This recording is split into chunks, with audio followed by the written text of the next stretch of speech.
Today's episode of the Bleav in Steelers show is brought to you by betonline.ag. The Warriors and Celtics are tied after 2 games in the NBA Finals, and the NHL playoffs continues to move along. If you want to place a bet on any of the sports action, betonline.ag is the place to do it. Yeah, 365, 7 days a week, any sport, anytime, any place. Make sure y'all go check out betonline.ag. Head to the website on your mobile device to sign up today to get your 50% welcome bonus on your first deposit. Just use our promo code BLEAV, that's BLEAV, to get the bonus and get into the action. Bet online where the game starts. All right, cue the music. It's time to start the show.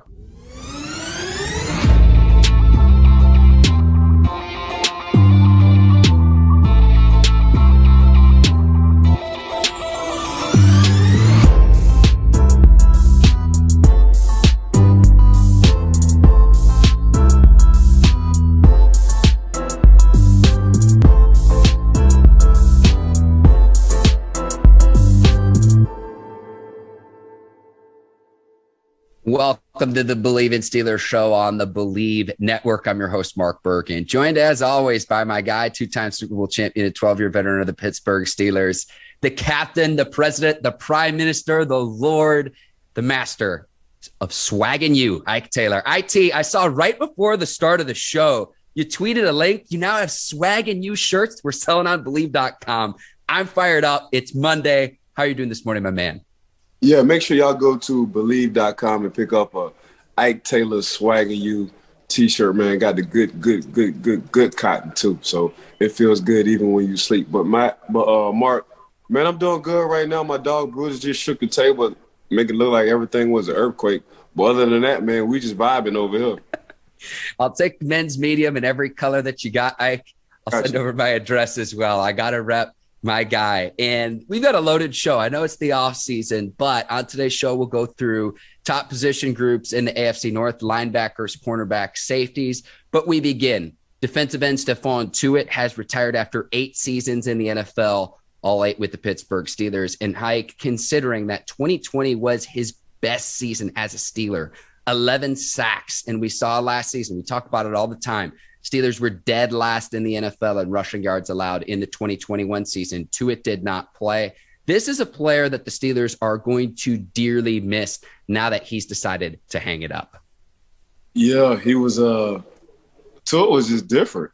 You know, I remember playing with Tuitt. Tuitt was one of the first ones that can get up the field off a few steps. You know, he was slippery. He was greasy. You know, we used to say Tuitt used to have some oil on him. Because, man, he'll slip for his size, Mark. He's a tall guy. For his size, he can slip in or outside of guards and tackles and get up the field ASAP. So between him and Cam, you know, that was a good complimentary, not only draft pick, but just a good 1-2 punch sitting up inside. It's a reason why the Pittsburgh Steelers for a while had led the league in sacks. I'm talking about with interior linemen because of Cam and Tuitt. So that was just good. That was just, you know, good to see Tuitt do that. Then Tuitt wound up having some personal issues. You know, his brother had died, and it was real close.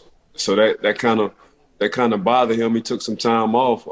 Gracefully, Pittsburgh let Tuitt take some time off. You know, you go to any other organization, I don't know if they would have let you take that time off and still paid you as well. You know, but Tuitt needed that time off. He had some time to reflect.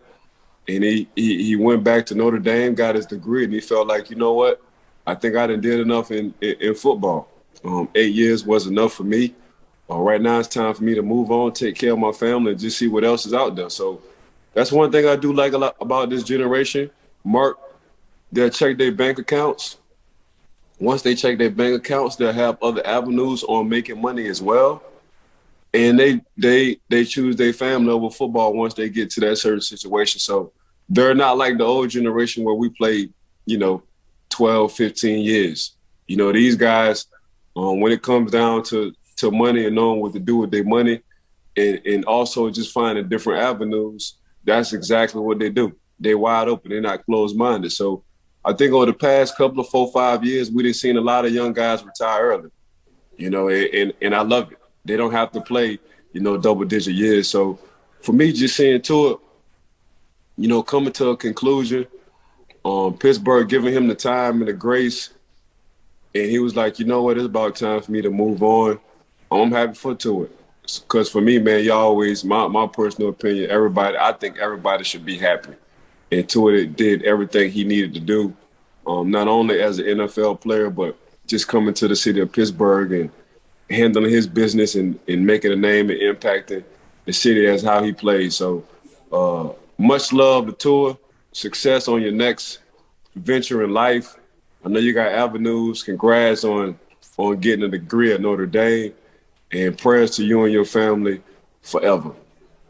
Yeah, I know he was trying to work his way back from a knee injury. He had surgery on that early in the 2021 season. It was always, when's Tuitt coming back? When's Tuitt coming back? And I know when there was media availability with head coach Mike Tomlin, that was something that reporters would consistently ask him about. And so we now have an answer. And again, coming off his best season as well in Correct. 2020. And it's a player who we don't always talk about, Ike. I know when we talk about the front seven, the two players we really hone in on are TJ Watt and Cam Hayward. And This was a player that the Steelers really, really missed this last season. And that was evident. It showed not just on the field, but statistically as well.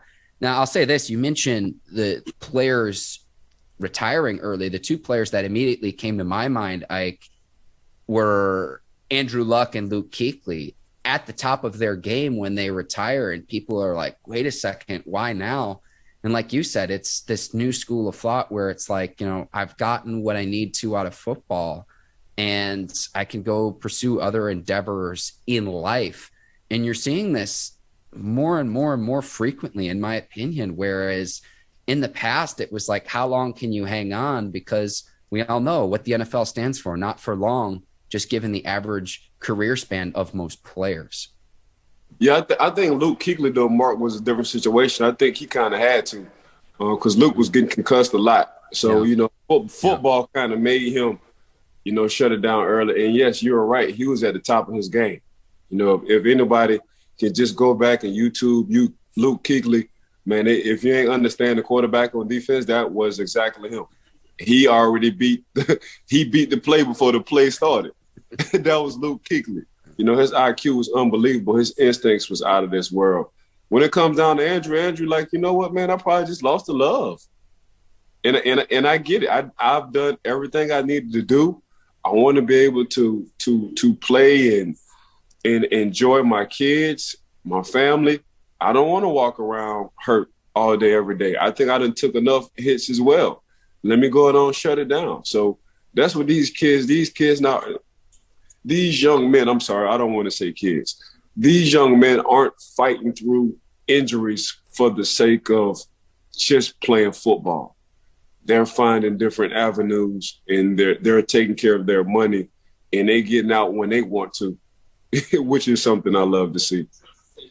Several Steelers are going to need to step up now, Ike. And I remember leading up to April's draft, we thought that the Steelers might take a player like a Jordan Davis, his Georgia teammate, Wyatt along the defensive line to shore up the defensive line. Now, I know the Steelers later in the draft got DeMarvin Leal out of Texas A&M, but he's one of several players who's going to need to step up now because Tyson Alualu will be back, but he's 35 years old.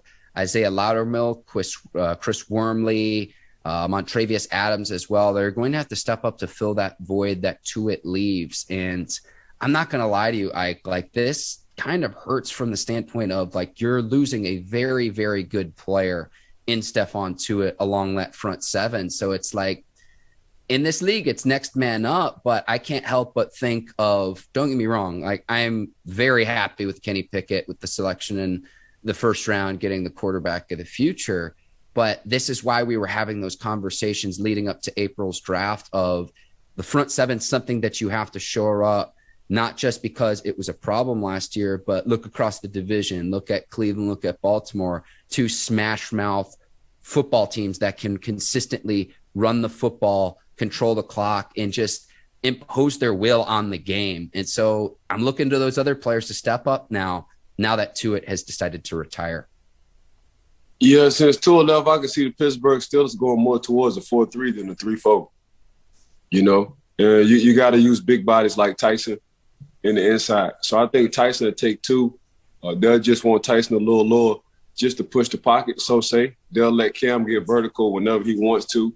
So you sign Myles Jack out of free agency, so you let Myles kind of be Myles. You kind of let them roam around. Hopefully Devin can go back to the rookie year, Devin, and Devin can roam around too and just read and react off of plays. And hopefully he's lost some weight in his speed and he's back to close to 100% as of a couple of years ago. That's how I look at it. TJ Watt, so say TJ Watt, they'll let TJ Watt just be TJ Watt, but from a 4-3 perspective. So I think they'll go more for a 4-3 than a 3-4 because right now I don't know if they have the 3-4 personnel to do it. I think they'll try it out during the preseason and training camp, but I think it'll be a good hybrid defense. But I think for the most part on what Coach T just known for, what he's known for from the Tampa 2 when he won the Super Bowl, then he went and he had the number 1, number 2 defense between us two when he was with the Minnesota Vikings. He was defense coordinator. He was running that Tampa 2. So I think they'll go back to the Tampa 2, but they'll tweak it to make it a Pittsburgh Tampa 2/3-4. I'm sure they'll come up with a name for it from that defensive scheme. But the personnel, from my just personal opinion, it says 4-3 instead of 3-4. So I think we'll be seeing a lot of 4-3 going on, twisting stunts with the defensive end and the outside linebacker.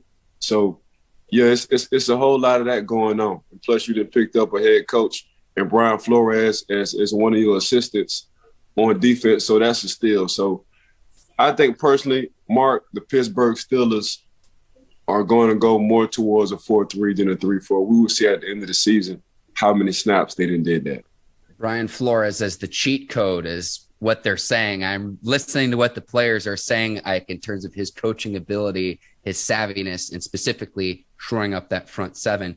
You've been on this shift from the 3-4 to the 4-3 defense for weeks now, Ike. So the listeners and the viewers of this show, Ike has said this repeatedly when it comes to fruition, when we get into OTAs, training camp, preseason, regular season. You heard it here first on the Bleav in Steelers show, courtesy of Psychic Ike Taylor. Ike, before we move on, there are a lot of free agents available along the interior defensive line.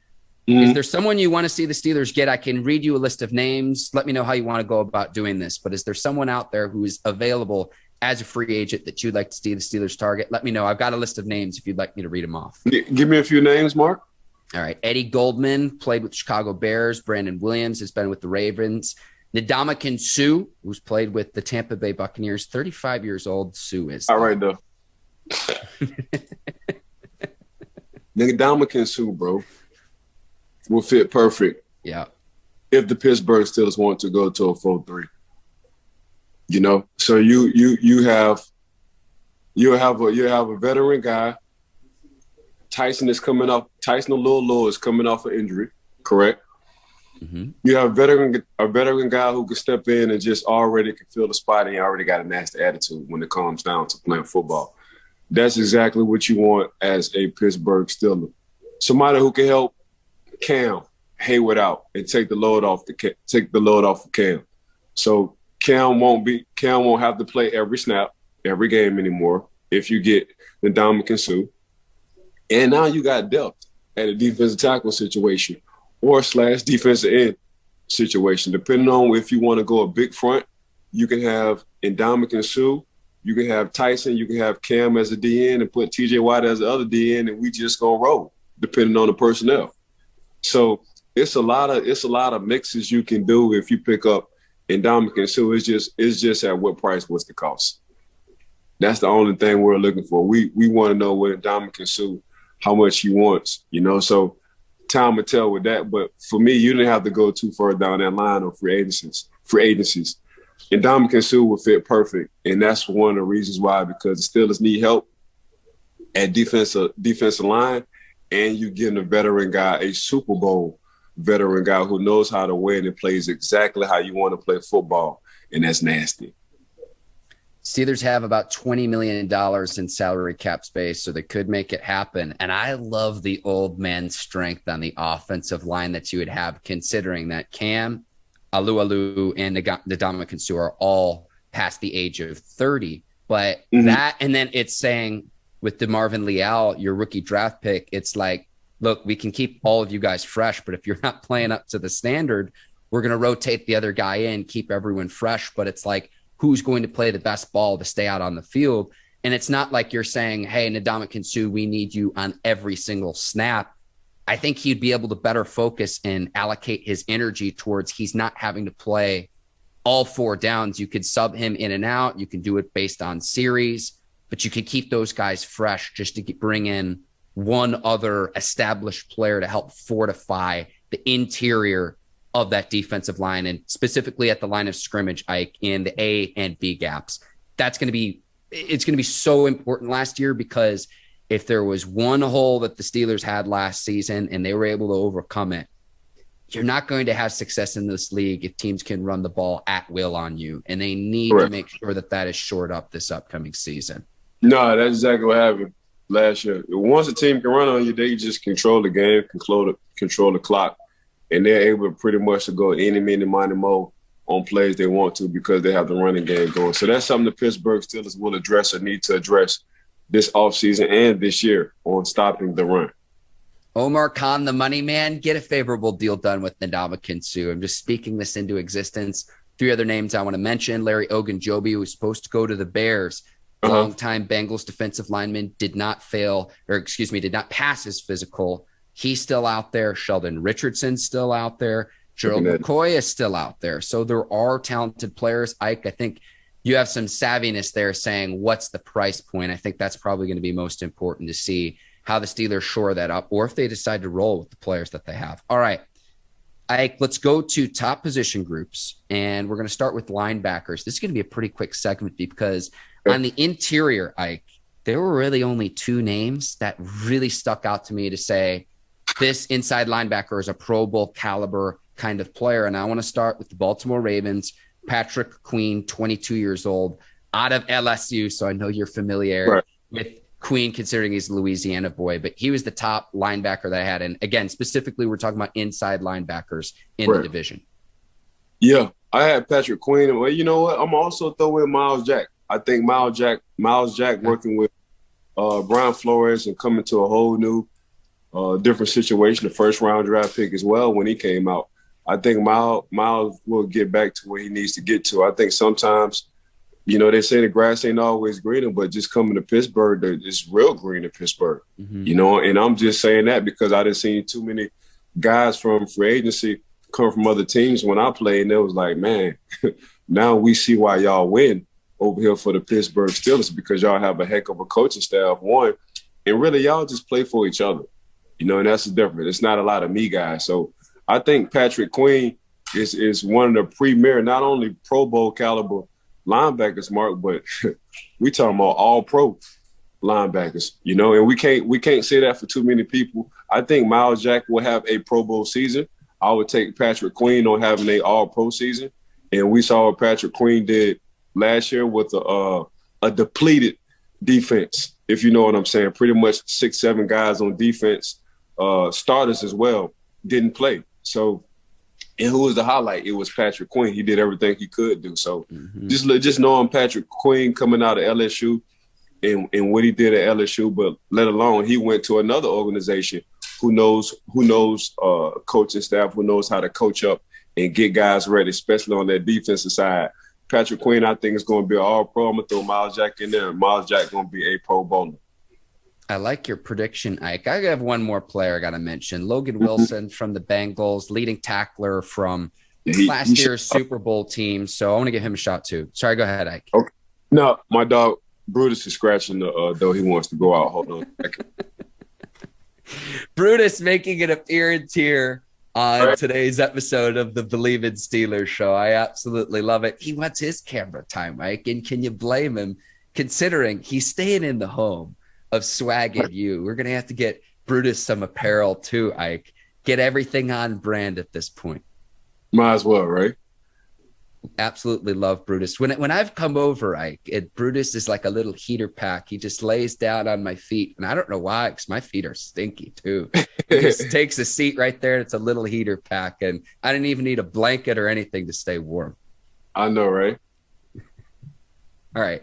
Let's go to cornerbacks, Ike, because linebackers, other than those three players on the interior, I know we could count TJ Watt. I know we could count other edge rushers, but for the purposes of this exercise, they were more edge rushers, defensive ends. We're going to move to cornerbacks. I know we were talking before the show about the two Baltimore Ravens cornerbacks, but I've got the top cornerback in the division, Denzel Ward for the Browns. You took mine, you son of a gun. You were trying to trick me pre-show, weren't you? Okay, and here's why. 25 years old, he got the bag this offseason. Contract that could be worth up to $100 million, 71 and some change is guaranteed. But you're talking about a corner who came into the same draft as Baker Mayfield and has just been an absolute shutdown corner. And it's someone that you need in the AFC considering how good these offenses are. I look at what the Bengals have done with their receivers, with the trio of beasts that they have at the receiver position. You need a player to be able to offset that. And Ward has done that when he's been on the field. 21, he shuts down one side of the field, Ike, and I think he's going to start playing the best football of his career. It's already been very impressive early on, and there's a reason why he got that massive contract extension with the Browns. But I see you trying to psych me out, Ike. Didn't fall for it this time. Yeah, I tried to get you. But yeah, we can get Miss Courtney her staff. I'm gonna go ahead and say Denzel Ward and Marlon Humphreys. Them the two I was going to talk about for the top two cornerbacks in the AFC North. Denzel Ward to me is a all-pro caliber cornerback. We saw how much he got paid, and it's a reason why how much Denzel Ward got paid. I mean, the man just shuts down one side of the field. So when you shut down one side of the field, you wind up getting picks. You wind up shutting down receivers. Not only that, we talking about how important tackling is, and we say tackling is a want-to, Mark. And that's exactly what this guy wants to do. He wants to tackle. Now, Denzel Ward, I think, is graced with both. He can play bumper run, which you're on the line of scrimmage and you're checking the receiver, or he could just sit back and diagnose plays and play off, which is hard. You're either going to be good at one or the other. This guy, Denzel Ward, is good at both. And we all know his ball skills. Man, when the ball is in the air, he feels like he's a receiver as well. But my second guy was Marlon Humphrey. And the reason why I like Marlon Humphrey, he's just an old school throwback Baltimore Ravens kind of cornerback. Just up in your face, coach, let's call man defense. I don't want to sit in the zone. Let me bump and run all day and let me shut down this receiver. Now, Marlon isn't going to get as many interceptions as Denzel Ward because he doesn't like playing off coverage. But if you just want a guy who's going to disrupt time and get in your face, play big receivers, and also come up on a run as well, that's going to be Marlon Humphreys. If you just want to call man coverage all day, the personnel that the Baltimore Ravens have between him and Marcus Peters, they're just going to play that coverage all day and let their linebackers roam free in the Patrick Queens. So for me, I think these two, I think Denzel Ward is an all-pro caliber corner. I think Marlon Humphreys is a Pro Bowl caliber corner. But I think if you put these two on the same team, man, they'll be able to lock down any kind of thing you want, any kind of receiver you want them to. But I'm going to go with Denzel Ward. There's a reason why Denzel Ward got the bag, because Denzel Ward can do it both. He can play on or he can play off, and he can make plays whether he's on or off, and he doesn't mind tackling. I think Marlon is more of a bump and run corner than anything. I'll go to Humphrey in just a second, Ike. I'm going to go back to week 9 of the 2021 season. Denzel Ward going head-to-head against Jamar Chase. Holds Chase to 6 catches for 49 yards, which doesn't sound amazing, but considering what Chase did to other corners in this league as a rookie was very impressive. Ward had a 99-yard interception return in that game. And after the game, this is what Chase told the media, and this is a direct quote. He says, the first person I really started to study was that freaking cat from the Browns. I like his game a lot. He's so good and so patient. He doesn't get beat often. And when he does, he gets beat with his eyes, end quote, Ike. Listen to the players. Correct. Now, you're doing right. I mean, Coach LeBeau said it best. Your eyes can be your best friend or your worst enemy. If you have your eyes where they need to be, you're going to forever be in position to make plays. If you got your eyes in the wrong area, your butt going to be sitting on the bench with me. Oh, man. All right. So, Ike, with Humphrey, I'm surprised you didn't mention this because you were talking about the bump and run coverage, almost the Mel Blount style of taking out a receiver and physically imposing your will. And the reason why I mentioned Mel Blount is 1978, Ike, the NFL outlawed to where you can't touch a receiver beyond 5 yards because of how good Mel Blount was at absolutely disrupting other receivers. So he's got that. Humphrey can play inside or outside, and he typically plays in the slot. Now, I go back to the 2020 season, Ike, when he led the NFL in forced fumbles. He had 8, and it's the old peanut punch. Peanut Charles Tillman, your old college teammate, was great at this. And this is why this is important, Ike, because when we talk about defensive backs, we always focus on the interceptions. And don't get me wrong, interceptions are great. But here's the analogy that I'm going to say in terms of turnover creation, if you're actually going to be smart about football. Interceptions is like batting average in Major League Baseball. But when you want to talk about turnover creation as a whole, include forced fumbles. So when you're talking about both interceptions and forced fumbles, you're talking about on-base percentage. It's a better indication of how effective a player is. And I don't know why. I don't know why more people don't realize this. Again, batting average in interceptions is on one side of the spectrum. Forced fumbles and interceptions is more like on base percentage. And it's more indicative of what kind of impact a player is making, because I don't care how a turnover is created. If a turnover is creative, that puts your offense in good position. You win the turnover battle, how much more often you are and more likely you are to win football games. I don't know why more people don't have this conversation about the ability to force fumbles and how that factors into just overall defense and how players are evaluated. Your college teammate, Charles Tillman, was the very best at it too. Yeah, you're causing turnovers. You're giving the offense more opportunities. It's the same thing as interceptions. You causing turnovers and you're giving your offense more opportunities. It's just not as glamored as the interceptions, so say. But it's an art, you know. That's not the same thing as interceptions. It's not easy to do. It's not easy to knock a football out, let alone make the tackle and try to create a turnover. That's what you got to do when you're trying to peanut punch. And you got to have a lot of confidence in doing that. You got to have a lot of practice on doing that. So between Marlon Humphreys and Charles Peanut Tillman, Marlon perfected what Tillman has started. You know, Tillman said, you know what, these interceptions are cool, but I'm going to come out with my peanut punch. And we're doing the same thing, creating turnovers. So y'all creating turnovers on catching the ball. I'm creating turnovers off these fumbles.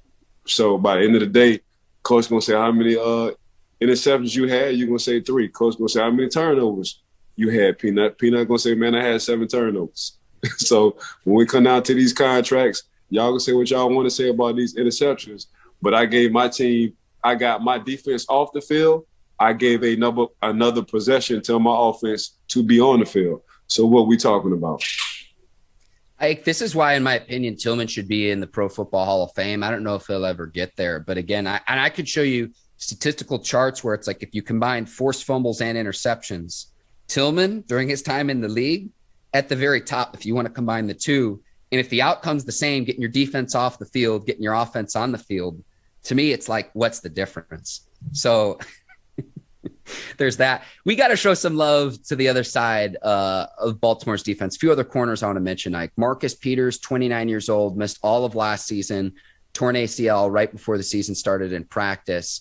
He had 4 forced fumbles in 2020. He's always around the ball. In every NFL season he's played, he's had at least 3 interceptions. And, oh, by the way, he's taken it to the house 6 times in his NFL career as well. So he's another player, and Baltimore's going to have both of those players back. Again, Peters missed all of last season. Humphrey only played in 12 games a year ago. 2 other players on Baltimore where we just forget about the fact where it's like, oh, Baltimore fell off. Why'd they fall off? Key players had season-ending injuries. Both Humphrey and Peters were part of that in the 2021 season, Ike. Yeah, Baltimore got a lot of depth in their secondary. With your 2 starting corners going down, and you just got to rely on your young guys. So for me, I think Baltimore, their defense coordinator loves man coverage. He will love it. He will love it much more this year because he feel like he has enough depth on that side of the ball to let his corners just lock up and play man. So, yeah, Baltimore pound for pound, I think they have the deepest and probably the best set of corners in the league. And we haven't even talked about Kyle Fuller yet either, who I was doing some research for this segment. I'm like, when did Kyle Fuller, the 2-time Pro Bowler, he's an all-pro cornerback for the Bears, and I know he went to Denver, but he signs a 1-year, $2.5 million deal. And I would understand that too, though, but it's just like I see what Baltimore is doing to try to counter what the Bengals have done offensively, and that's what this is. It's a low-risk, high-reward move.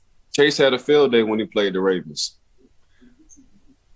And that's still stuck. That's still stuck. I mean, Chase had a field day against a lot of secondaries, but Chase had a field day. And when you think about a field day when you think about a receiver having a field day against a secondary, you're not thinking about the Baltimore Ravens because you're like, okay, them boys got some dogs back on that back end. But Chase became a monster when he played the Baltimore Ravens, and he cut up, so say, as they say in New Orleans. Ahkello Witherspoon as well. The fact that I'm looking at this, Ike, 2 years and $8 million contract. It is a bargain for the Steelers, and opposing quarterbacks have low ratings against him. I'm excited to see what he can do this upcoming season because the rest of the Steelers cornerbacks, it's a little bit of a prove it. A lot of them are young and unproven, but who can step up? Ahkello Witherspoon, someone I got to show some love to also. And part of this is because I love saying his name for the Bengals. Chidobe Awuzie as well. I think he's an unsung player on the Bengals secondary as well. But Ahkello Witherspoon and Chidobe, 2 other players that get honorable mentions in this conversation. For sure. All right, Ike, we get to go to the safety position. And it's no secret who we're going to start with. It's MINKAH magic time. MINKAH Fitzpatrick's the top safety in the division. And I go back to the 2019 season when the Steelers traded for him with the Dolphins. Right. Thank you, Miami, for sending him to Pittsburgh. Right. I would make that trade 10 times out of 10 again. And I go back to that game when they were playing the Colts. They're driving down, and MINKAH gets the pick 6. Who was the backup for the Colts that was in? Anyways, he takes it to the house, and it's a pick 6, and it completely changes the momentum of the game considering you've got Mason Rudolph, Duck Hodges as your quarterback, and you're still able to go 500. And I think a lot of that was the playmaking of MINKAH Fitzpatrick on the back end of the Steelers secondary. Let me look up who this quarterback was for the Colts, Ike. Yeah, MINKAH for me is a no-brainer. You know, we just see what MINKAH do on the field, Mark. There is no other safety in the AFC North who can play like MINKAH. You know, when you want to talk about having a swap for a swap, you know, you get a first round caliber safety. For me, if MINKAH can continue to stay healthy, you're going to get a Hall of Fame safety, MINKAH. So say MINKAH instinctively just make plays. He don't think twice about it. He just believe it. He see it and he go, which is hard to do. Other than TJ Watt, your top 3 players on that defense is Cam, which is a Pro Bowler.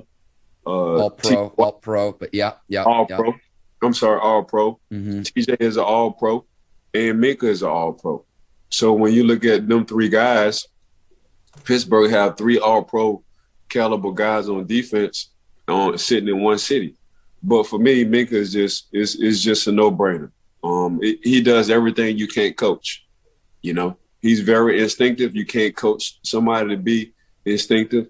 If anybody who have watched the Bleav Network podcast show with Mark and I with Coach Tomlin said he's seen this before.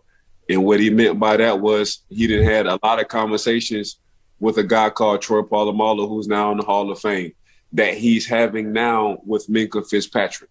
So when you got a coach who's been coaching in the league with no losing season, who's saying these conversations are familiar, that says a lot about MINKAH Fitzpatrick. So no, there's only one MINKAH Fitzpatrick. For me, I think there's only one all-pro safety in the AFC North, and he's with the Pittsburgh Steelers. Yes, an all-pro in 2019 and 2020. I think teams this past season went away from MINKAH because they know how opportunistic he is at the safety position. Ike, it was Brian Hoyer who he intercepted, and it was just a key moment in the game. And I remember that was the first year the Steelers had Fitzpatrick. And it's like, man, if the Colts score here, they're probably going to put the game away because Pittsburgh's offense just, it is what it is. And that was when they finished dead last in the NFL in rushing.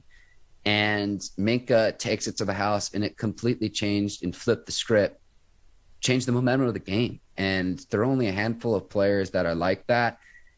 He's going to be the highest paid safety in NFL history after this season. That's what the Steelers said. Steelers said they will make him the highest paid safety. So I expect him to absolutely ball out this upcoming season. I'm excited to see him in a Steelers uniform for many years to come because he's great on that back end. And again, to the Miami Dolphins, thanks for sending him our way. Thanks for Coach Brian Flores as well. We welcome both of them with open arms here in the 412, Ike. For sure. Coach Brian Flores didn't even know he was coming to Pittsburgh, unless he did know he was coming to Pittsburgh. He said, man, let me go out on and ship MINKAH over there because I'll be there in a couple of years. So Okay, Ike, my number 2 safeties might surprise you. I've got rookie Kyle Hamilton here out of Notre Dame. 6'4", 220 is like a linebacker playing at the safety position. I know he's a rookie. I don't want to put too much pressure on him, but just from what I saw on tape, I have high expectations for him. And it was like, as soon as – here's how I evaluate the Ravens pick. I think if you talk to any Steelers fans, be like, hey, what'd you think about the Ravens drafting Kyle Hamilton? They'd be like – and that's how I know when a team hits on a pick where it's like, talk to their opponents, the opposing fans, about how they feel. I have high expectations for Kyle Hamilton. I'm surprised he stuck around as long as he did in this draft, and I think he's just going to be next in line for the Ravens at the safety position. I've got him as my number 2 safety in the division, even as a rookie. Yeah, I wouldn't disagree with that. I look at Kyle Hamilton as a Derwin James coming out of Florida State. You know, the same body type, the same build. I think Cal has more range than Derwin, though. He can be in the box as well as freelance and play free safety. So yeah, I wouldn't discredit that pick, Mark. I think Kyle Hamilton is a perfect pick. You're not putting too much pressure on him because I know coming out the rip, they're going to put him number 1 on the depth chart for the Baltimore Ravens and say this is your position to lose. So go out and handle your business. So this is perfect for Kyle Hamilton. This is perfect for your pick as well. I think he got drafted in the first round. Is going to be, in my mind, a little more athletic than a Derwin James. And this is exactly what the Baltimore Ravens wanted and needed. They was looking for Ed Reed, and they found the Ed Reed caliber kind of safety. Not saying he will be an Ed Reed, but I'm just saying just his expectations are Ed Reed-like. Yeah, if you quote Ike for that, get the full clip in there. Make sure you don't cut him off too soon because I don't want to misquote you. Say, Kyle Hamilton said Reed. That's not what we're saying here to everybody. I've got 2 other names I need to mention, Ike, and I know Brutus is ready to roll, ready to make his cameo appearance here on Bleav in Steelers. I could hear Brutus in the background. I've got Jessie Bates III, the safety for the Bengals. He has stayed healthy in his career and is a key player on the back end of that secondary, a team that went to the Super Bowl a season ago. And then Marcus Williams just signed with the Ravens. He's coming over from the New Orleans Saints, has been a solid player in New Orleans, but is now a member of that Ravens secondary that is going to be reloaded. They get healthy. They sign Kyle Fuller. They bring in Kyle Hamilton, Marcus Williams, a 5-year, $70 million contract, just going to help shore up that Baltimore secondary. And it goes back to what you were saying with Jamar Chase, Joe Burrow and company absolutely torching the Bengals secondary. It's always interesting to see, okay, which chess moves do teams make? It's clear that the Ravens wanted to shore things up on the back end of their defense heading into this upcoming season. So again, Jessie Bates III out of Cincinnati, Marcus Williams help round out the safety position in the AFC North. Yeah, I think for the Ravens though, Mark, they DC their defense coordinator. He have to stop being so stubborn and always call man coverages.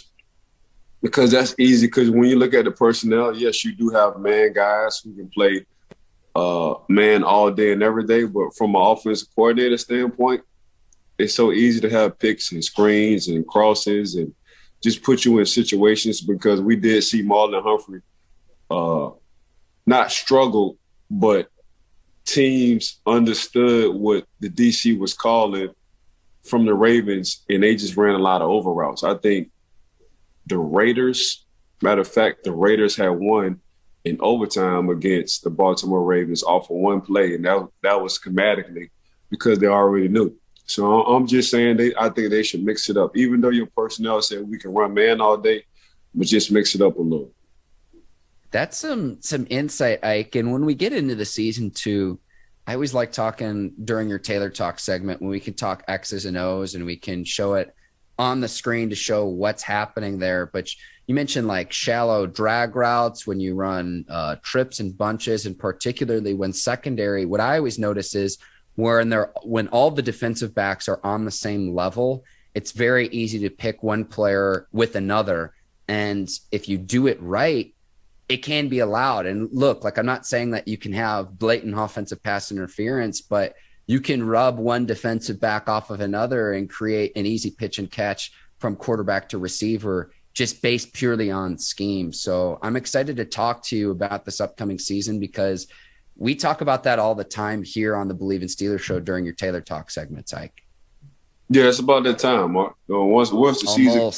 Almost. Yeah, once 90-some days left. So once the season come, man, we gonna hit the ground running.